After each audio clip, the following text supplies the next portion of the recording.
آپ کا دل کہے گا کہ یہ تو اتنی اہم باتیں ہیں کہ ہر بچی کو شادی سے پہلے اس کورس کا پڑھنا ضروری ہے. اب آج کے دن بچے کی پیدائش سے لے کے اس کے دودھ پینے کی جو عمر ہوتی ہے، جن کو ایام رضاعت کہتے ہیں، ان کے بارے میں چند باتیں بتا دیتے ہیں. پھر اس کے بعد اولاد کی آگے تربیت کیسے کرنی ہے وہ روزانہ آہستہ آہستہ مضمون بڑھتا جائے گا. جب اولاد ہونے کا وقت ہوتا ہے تو ماں کے لیے بہت تکلیف دہ لمحہ ہوتا ہے. جیسے بی بی مریم نے کہا تھا، یا لیتنی مت قبل ھذا وکنت نسیا منسیا، اے کاش میں اس سے پہلے مر گئی ہوتی. تو ماں کے لیے وہ ایسی ہی کیفیت ہوتی ہے. تو علماء نے لکھا کہ جب کسی عورت کو لیبر پینز ہوں، بچے کی ڈلیوری کا وقت قریب ہو، تو اس وقت میں اس کو ایک تو کلمہ پڑھنا چاہیے اور دوسرا یہ دعا مانگنی چاہیے، یا اللہ میرے لیے آسانی فرما. یہ ایسی مجرب دعا ہے کہ جو بچی اس وقت میں یہ دعا پڑھتی ہے اللہ کی مدد اترتی ہے، اللہ تعالیٰ آسان فرما دیتے ہیں. اب جب بچے کی ولادت ہوئی تو سب سے پہلی چیز ہے بشارت، خوشخبری.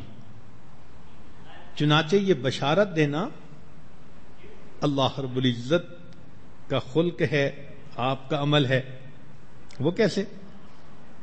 کہ جب زکریا علیہ الصلوۃ والسلام کو اللہ نے بیٹا دینا تھا تو ایک فرشتہ آیا کہ ان اللہ یبشرک بیحییٰ، کہ اللہ تعالیٰ تمہیں یحییٰ علیہ السلام کی پیدائش کی خوشخبری دیتے ہیں.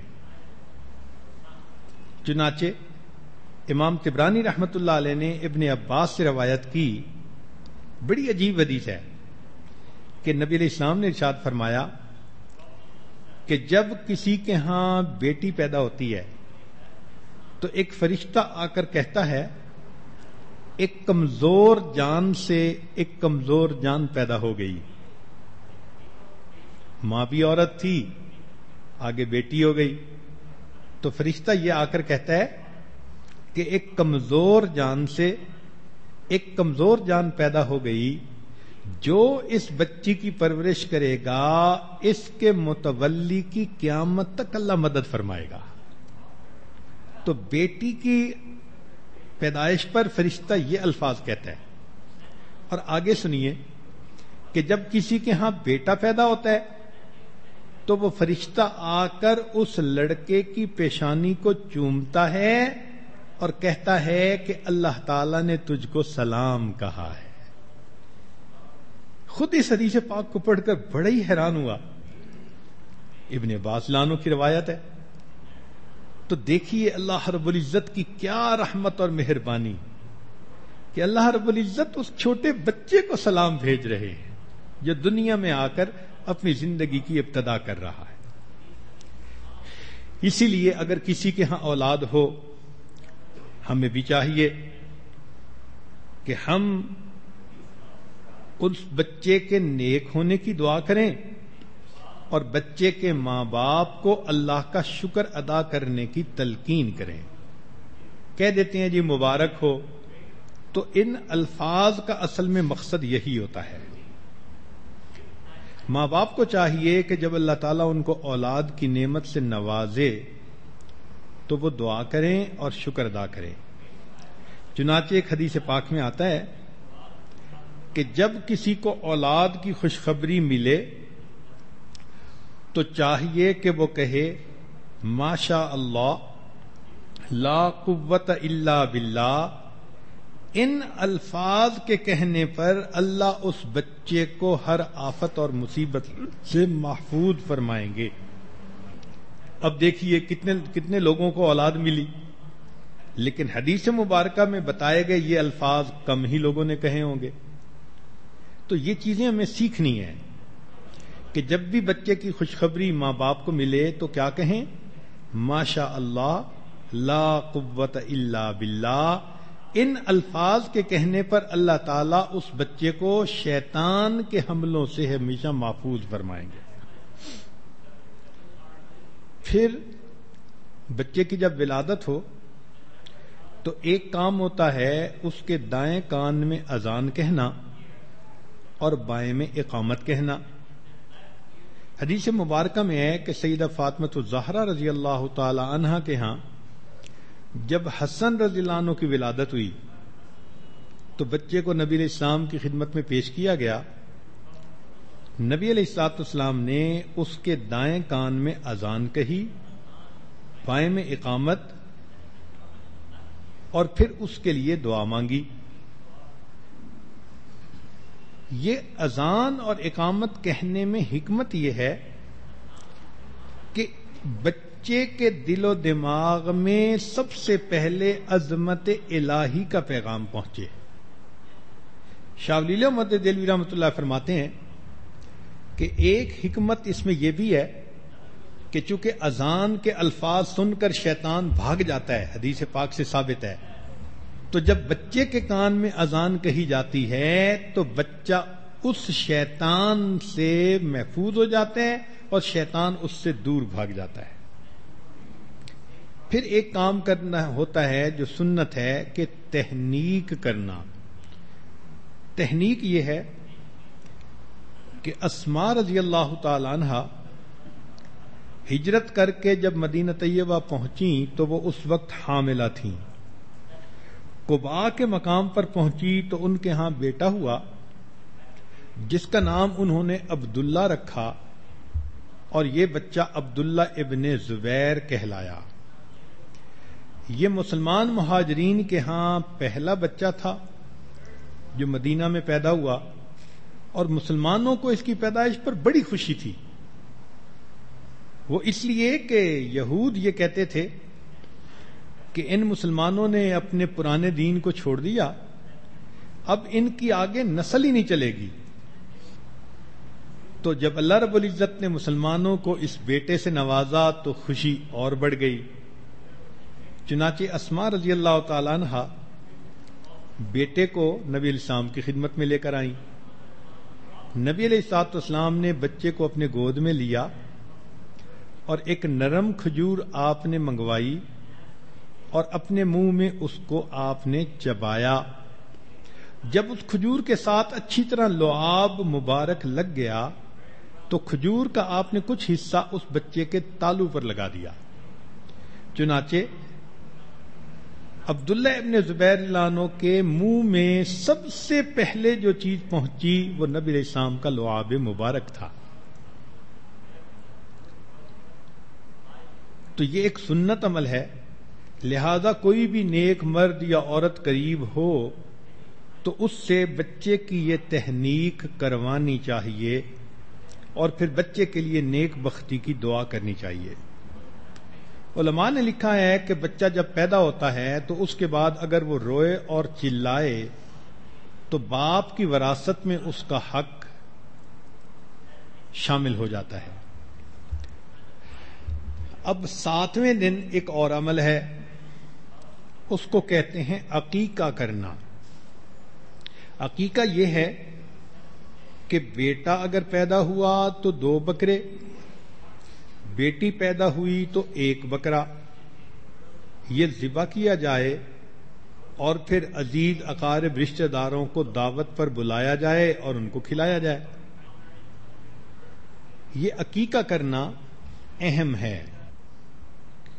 کسی نے امام مالک رحمۃ اللہ سے پوچھا کہ اتنا غریب بندہ ہے کہ عقیقہ کا بکرا کر ہی نہیں سکتا؟ انہوں نے فرمایا کہ اچھا بھائی تم مرغی ہی ذبح کر دو، کچھ نہ کچھ اللہ کے نام پہ قربان ضرور کرو۔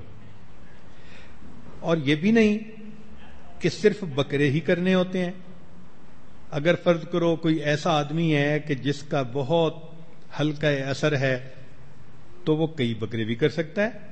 حضرت انس رضی اللہ تعالیٰ عنہ اپنے ہر بچے کے ہونے پر 1 اونٹ ذبح فرمایا کرتے تھے۔ یہ عقیقہ کیا ہے؟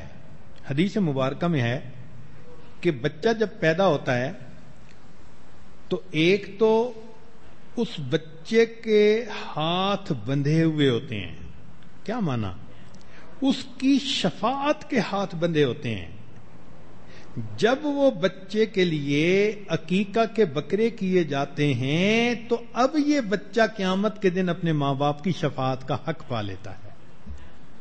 اس لیے یہ عقیقہ اپنی زندگی میں بڑے ہو کر بھی کیا جا سکتا ہے کہ عقیقہ کرنے سے بچے کو ماں باپ کی شفاعت کا حق مل گیا. حضرت شاہ ولی اللہ محمد دہلوی رحمۃ اللہ فرماتے ہیں کہ اصل میں ان جانوروں کو قربان کرنے سے ابراہیمی سنت کو یاد کرنا مقصود تھا. اور ساتھ یہ بھی فرماتے ہیں کہ عقیقہ کرنا اصل میں دوست احباب کو بچے کی اطلاع دینے کا بہترین طریقہ ہے. اب فرض کرو کوئی عقیقہ نہ کرے تو اس کو تو ہر ایک کو بتانا پڑے گا نا کہ جی میرا بیٹا ہوا، میری بیٹی ہوئی. تو شریعت نے کہا کہ تم جو ایک ایک کو بتاتے پھرو گے اس سے بہتر ہے کہ ایک دن سب رشتہ داروں کو مدعو کر لو، وہ بھی تمہاری خوشی میں شریک ہو جائیں اور وہ بھی بچے کے لیے نیک بختی کی دعا دیں. لیکن ذہن میں ایک سوال پیدا ہوتا ہے کہ 7ویں دن عقیقہ کیوں کیا گیا؟ اسی دن کر لیتے. تو شاہ ولی اللہ محمد دہلوی رحمۃ اللہ فرماتے ہیں کہ پیدائش کے دن تو ماں باپ بچے کی پیدائش کے بعد سنبھالنے کے عمل میں مشغول ہوتے ہیں. ان کو وقت چاہیے کہ وہ جانور ڈھونڈیں، اس کا انتظام کریں، رشتہ داروں کو بلائیں، پھر مہمان نوازی کریں. تو شریعت نے یہ 7 دن کا مناسب وقفہ دے دیا کہ تاکہ اس میں تم اپنی حیثیت کے مطابق عقیقہ کا انتظام کر لو اور اپنے رشتہ داروں کو اس کے لیے بلا لو. 7ویں دن عقیقہ کے ساتھ ایک کام اور کرنا ہوتا ہے کہ بچے کے سر کے بال منڈوا دینا، صاف کروا دینا. چنانچہ سیدہ فاطمہ الزہرا رضی اللہ تعالی عنہا، ان کے ہاں جب حضرت حسن اللہ عنہ کی ولادت ہوئی یا سیدنا حسین اللہ عنہ کی ولادت ہوئی تو انہوں نے 7ویں دن ان بچوں کے بال سر کے صاف کروائے اور بالوں کے وزن کے برابر چاندی اللہ کے راستے میں صدقہ کر دی.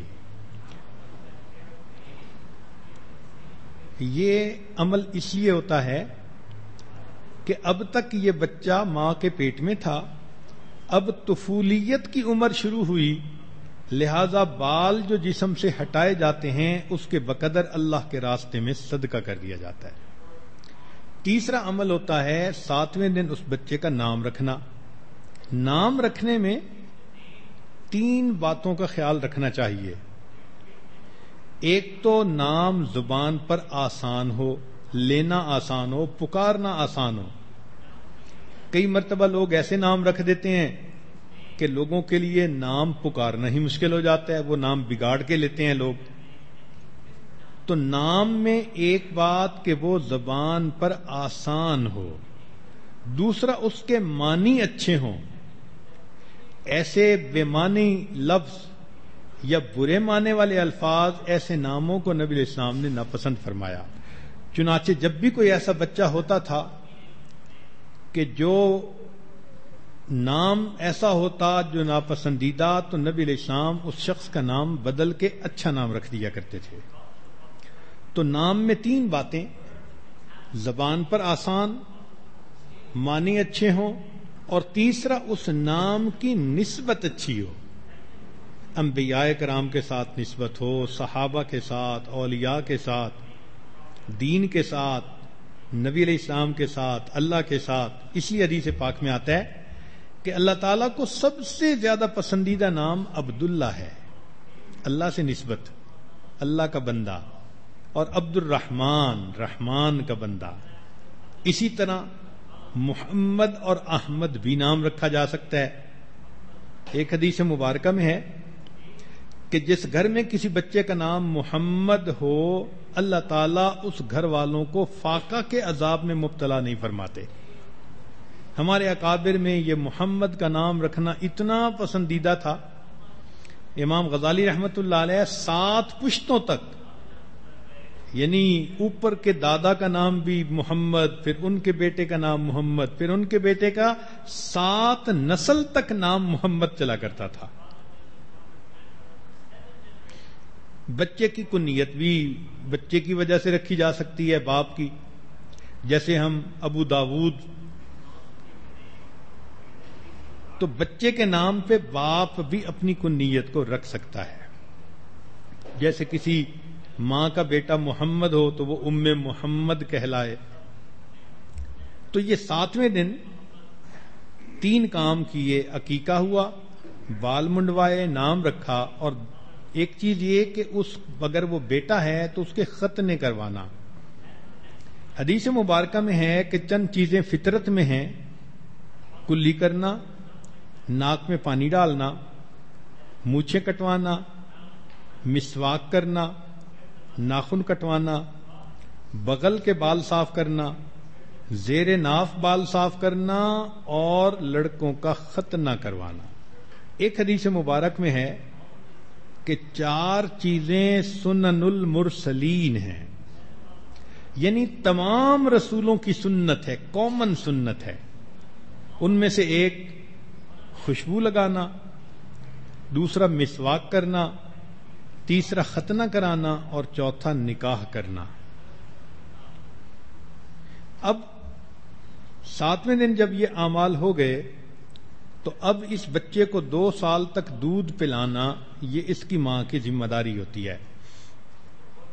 ماں کا دودھ بچے کے لیے انتہائی ضروری ہوتا ہے. اس کی اہمیت کا اندازہ اس سے لگائیے کہ نبی علیہ الصلوۃ والسلام کے پاس ایک عورت آئی جو زنا کی مرتکب ہوئی تھی، اس کا بچہ ہوا. اس نے نبی علیہ السلام کے سامنے اقرار کیا کہ میں اس گناہ کی مرتکب ہوئی. تو نبی علیہ الصلوۃ والسلام نے حد کا جاری کرنا اس کو مؤخر فرمایا. اس کو کہا کہ جاؤ اور بچے کو دودھ پلاؤ.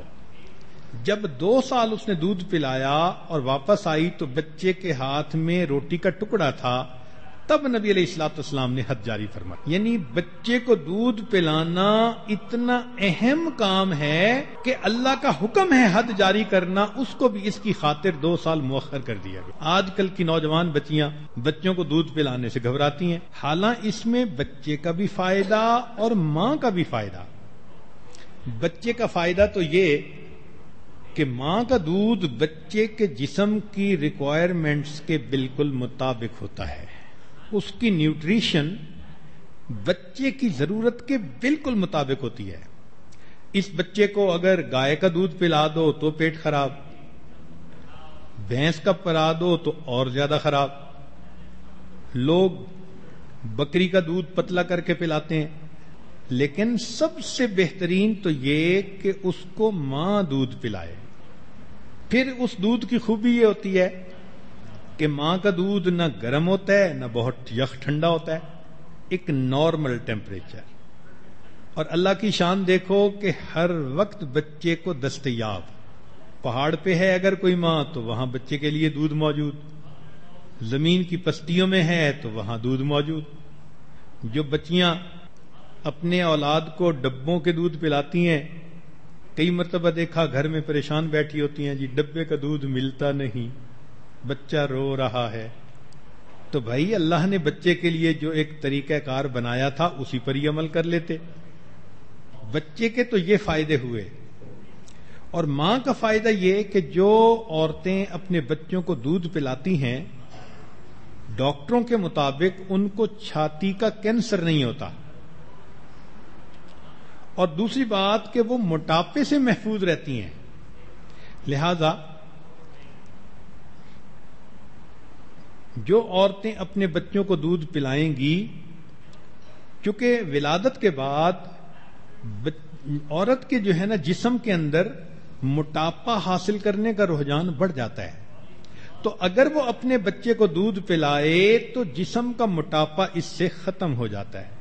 اور ایک سب سے اعلیٰ چیز کہ دودھ پلانے سے بچے کے دل میں ماں کی محبت پیدا ہوتی ہے اور ماں کے دل میں اولاد کی محبت پیدا ہوتی ہے. یہ ڈبوں کے دودھ سے چیز نہیں ملتی.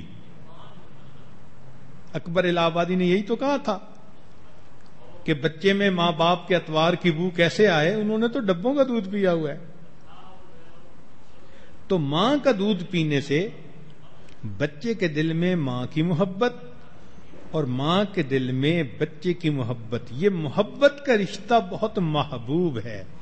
اس لیے شریعت نے کہا کہ ماں اپنی اولاد کو 2 سال تک دودھ پلائے. یہاں پر ایک نقطہ اور سمجھ لیں کہ پرورش کا حق شریعت نے ماں کو دیا اور ولایت کا حق شریعت نے باپ کو دیا، اس لیے کہ ماں بہتر پرورش کر سکتی ہے. ہاں جب بچہ بڑا ہو جائے تو اس کی تعلیم، اس کی تربیت، اس کی زندگی میں اس کو سیٹ کرنا یہ ولی کا کام ہوتا ہے، تو یہ باپ بہتر کر سکتا ہے. تو اس لیے اگر بچے کو شروع سے ہی اسلامی تعلیمات کے مطابق ہینڈل کیا جائے تو بچہ شروع سے ہی اپنے دل میں نیک جذبات حاصل کر لیتا ہے اور وہ نیکوکاری کی زندگی گزارتا ہے. عام طور پر اولاد کے بگڑنے کا سبب ماں باپ کی غفلت. اس کی 2 وجوہات ہوتی ہیں. یا تو ماں باپ نے غفلت کی وجہ سے بچے کو وقت نہیں دیا ہوتا، یا پھر ماں باپ کو پتہ ہی نہیں ہوتا کہ بچے کی تربیت کرنی کیسے ہے. آج کل ہمارے ماحول میں یہ بنیادی ریزن ہے کہ بچیاں ماں بن جاتی ہیں مگر ان کو یہ پتہ نہیں ہوتا کہ ماں کی ذمہ داری کیا ہوتی ہے. وہ اپنے عقل کے مطابق، تجربے کے مطابق، سنی سنائی باتوں کے مطابق اس بچے کو ہینڈل کر رہی ہوتی ہیں. تو جو تو سمجھدار ہوئیں، بردبار طبیعت والی ہوئیں، انہوں نے بچوں کو ذرا اچھی پرورش دے دی، اور جس کے طبیعت میں غصہ زیادہ ہے اس نے بات بات پہ بچے کو جھڑکی دی، کوسنے دیے، بد دعائیں دیں، بنانے کی بجائے اپنی اولاد کو الٹا بگاڑ دیا. تو اس لیے اولاد کی تربیت کا یہ مضمون ہر عورت کے لیے پڑھنا، سیکھنا ضروری ہے اور اس کی اہمیت کا جاننا ضروری ہے. یہ پوائنٹ ذہن میں رکھیں کہ اگر ہم نے اولاد کو نیک بنانے کی کوشش نہ کی تو یہ اولاد بڑے ہو کر ہمارے لیے وبال جان بنے گی. اس لیے علماء نے لکھا ہے کہ جوان ہونے کے بعد اولاد یا ماں باپ کی دوست ہوتی ہے یا ماں باپ کی دشمن ہوتی ہے. اگر تو نیکی پر آ گئے تو ماں باپ کے دوست، اور اگر بگڑ گئے تو ماں باپ کے دشمن. چنانچہ ہم نے دیکھا بگڑے ہوئے بچے ماں باپ کے لیے سہانے روح بن جاتے ہیں، ماں باپ کا جینا حرام کر دیتے ہیں. ایک مرتبہ مجھے بیرون ملک میں ایک عورت نے فون کیا، کہنے لگی جی دعا کرو اللہ تعالیٰ میرے بیٹے کو ہدایت دے. میرے بیٹے نے اپنے پسند کی شادی کی اور وہ مجھے ملنے ہی نہیں آتا، اور مجھے اس وقت 8 مہینے ہو گئے بیٹے کا چہرہ دیکھے. آج میں نے اسے فون کیا کہ بیٹے ایک دفعہ آ کے مل تو جاؤ. تو بیٹے نے آگے سے جواب دیا کہ تم کتیا ہو، بھونکتی رہتی ہو، مجھے آئندہ اپنے پاس آنے کی بات مت کرنا. اب سوچئے کہ بیرون ملک میں اپنے بچوں کو پالا اور دین سکھانے کی بجائے وہی مغربیت کی زندگی ان کو سکھائی، تو نتیجہ یہ ملا کہ اب یہ بچہ جوان ہو کر اپنی ماں کو کتیا کہہ رہا ہے. کتابوں میں ایک واقعہ لکھا ہے کہ چند بچے دیہات میں کھیل رہے تھے اور بوڑھا باپ بیمار تھا، بستر پہ لیٹا ہوا تھا. وہ بار بار اپنے بیٹے کو کہہ رہا تھا کہ بچہ مجھے پیاس لگی ہے، پانی پلا دو، اور بچہ کھیلنے میں مست تھا. حتیٰ کہ جب بار بار باپ نے کہا تو وہ لڑکا اپنے دوستوں سے ہٹا اور اس نے اپنا جوتا اٹھایا اور قریب جوہڑ کا پانی جوتے کے اندر بھرا اور باپ کے منہ میں آ کر انڈیل دیا. جب نافرمان اولاد ہوتی ہے، بگڑتی ہے، تو پھر ماں باپ کے ساتھ یہ سلوک کرتی ہے. اس لیے کہتے ہیں کہ یتیم وہ نہیں ہوتا کہ جس کا باپ فوت ہو جائے. یتیم وہ ہوتا ہے کہ جس کے باپ کے پاس فرصت نہ ہو اور اس کی ماں کے پاس اہلیت نہ ہو، وہ یتیم ہوتا ہے. ماں نہ اہل ہے، تربیت کرنے کے قابل نہیں، لکھی پڑھی نہیں، خود تربیت یافتہ نہیں، تو ماں نہ اہل ہو اور باپ کو کاروبار سے فرصت ہی نہ ملے، تو ایسے بچے کو حقیقت میں یتیم کہا جاتا ہے۔ ہمیں چاہیے کہ ہم اپنی اولاد کی نیکی اور تربیت کے لیے بہت کوشش کریں، ورنہ قیامت کے دن یہ اولاد انسان کو اللہ رب العزت کی عدالت کے کٹہرے میں کھڑا کرے گی۔ یہ بات چھوٹی نہیں ہے، قرآن مجید میں اس کا ثبوت ملتا ہے۔ قیامت کا دن ہوگا، اللہ تعالیٰ ایسی نافرمان اولاد سے پوچھیں گے تم کیوں نہیں نیک بنے؟ تو اولاد سارا کا سارا ملبہ ماں باپ پہ ڈال دے گی، اے اللہ انہوں نے ہمیں بگاڑا، انہوں نے ہمیں دنیا دار بننے کے لیے کہا، ڈاکٹر بنو، انجینئر بنو، پائلٹ بنو، اللہ ہم بن گئے، انہوں نے دین کے لیے کبھی کہا ہی نہیں تھا، ہم نے دین کی طرف توجہ ہی نہیں دی تھی۔ چنانچہ مفسرین نے اس آیت کے تحت لکھا ہے کہ ربنا انا اطعنا سادتنا وکبراءنا فاضلونا السبیل، اے اللہ ہم نے تو اپنے بڑوں کی اتباع کی، ان کی بات مانی، فاضلونا السبیل، انہوں نے ہمیں راستے سے بھٹکایا، انہوں نے کہا تم چارٹرڈ اکاؤنٹنٹ بن جاؤ، ہم بن گئے، انہوں نے کہا تم MBA کر کے دکھاؤ، ہم نے دکھا دیا، ہم ڈاکٹر بنے، فلاں بنے، انہوں نے دنیا کا گول آبجیکٹو دیا، ہم نے پورا کر دکھایا، انہوں نے تو دین کی طرف کبھی ہمیں متوجہ ہی نہیں کیا تھا۔ انا اطعنا سادتنا وکبراءنا فاضلونا السبیل، اللہ انہوں نے ہمیں گمراہ کیا، ربنا آتہم ضعفین من العذاب، اے اللہ ان کو دگنا عذاب دیجئے، وَلْعَنْهُمْ لَعْنًا كَبِيرًا، اور اللہ ان پر لعنتوں کی بارش کر دیجئے۔ تو مفسرین نے اس میں ماتحتوں کے ساتھ اولاد کو بھی شامل کیا ہے کہ اولاد بھی ماں باپ کے خلاف یہی الفاظ کہے گی۔ اب سوچئے جن کو آپ اتنی محبت سے پالتی ہیں، اتنی محبت کے لقمے ان کے منہ میں دیتی ہیں، کل یہی اولاد اگر اللہ کے سامنے یہ کہہ رہی ہو کہ اے اللہ میری اس ماں اور میرے باپ کو بھی جہنم بھیجو، اور یہ ساتھ لے کے جہنم میں جائیں، تو پھر ہمارے لیے آخرت کا کیا معاملہ بنا؟ اس لیے اولاد کو نیک بنانے کے لیے اپنی ذمہ داری کو پورا کر لیجئے اور اللہ سے دعا مانگیے اللہ تعالیٰ اولاد کو نیک بنا دیں۔ جہاں ایک خوشی اللہ نے دی اولاد والی، وہاں اس سے بڑھ کر دوسری خوشی اولاد کا نیک بنانا، وہ بھی اللہ عطا فرما دیں تاکہ ماں باپ کی آنکھیں ٹھنڈی ہوں۔ اللہ تعالیٰ جو صاحب اولاد ہیں ان کی اولادوں کو نیکوکار بنا دے، جو صاحب اولاد نہیں اللہ ان کو نیک اولاد عطا فرما دے۔ وآخر دعوانا ان الحمد للہ رب العالمین۔ دعا سے پہلے چند منٹ کے لیے آنکھوں کو بند کر لیجئے، سر کو جھکا لیجئے۔ دنیا اور جو کچھ دنیا میں ہے اس سے ہٹ کٹ کے اللہ رب العزت کی یاد میں ڈوب جائیے۔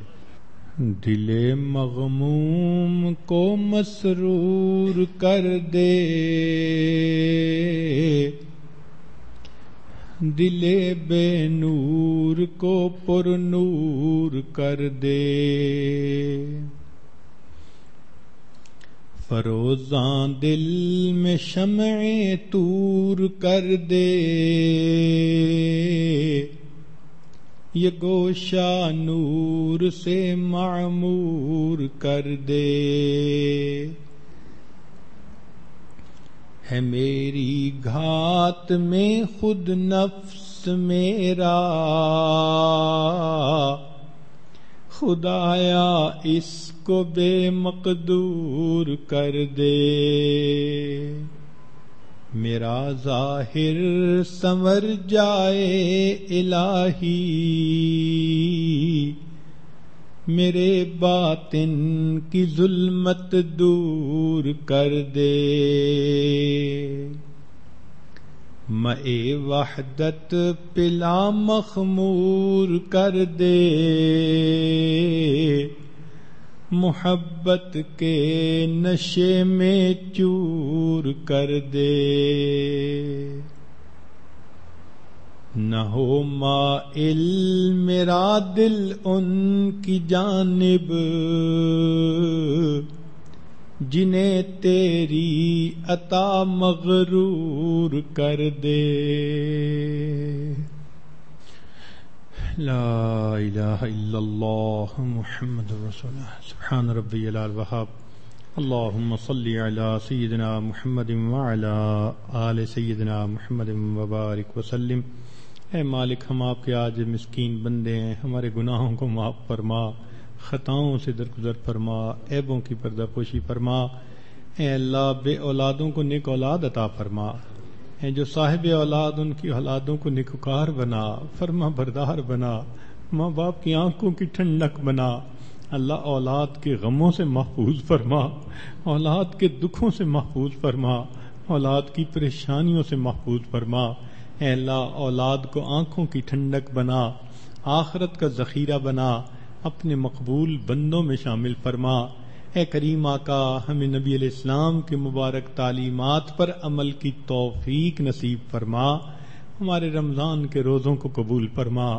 اللہم انا نسألک الجنہ ونعوذ بک من النار۔ صلی اللہ تعالی علی حبیبہ سیدنا محمد وآلہ واصحابہ اجمعین برحمتک یا ارحم الراحمین۔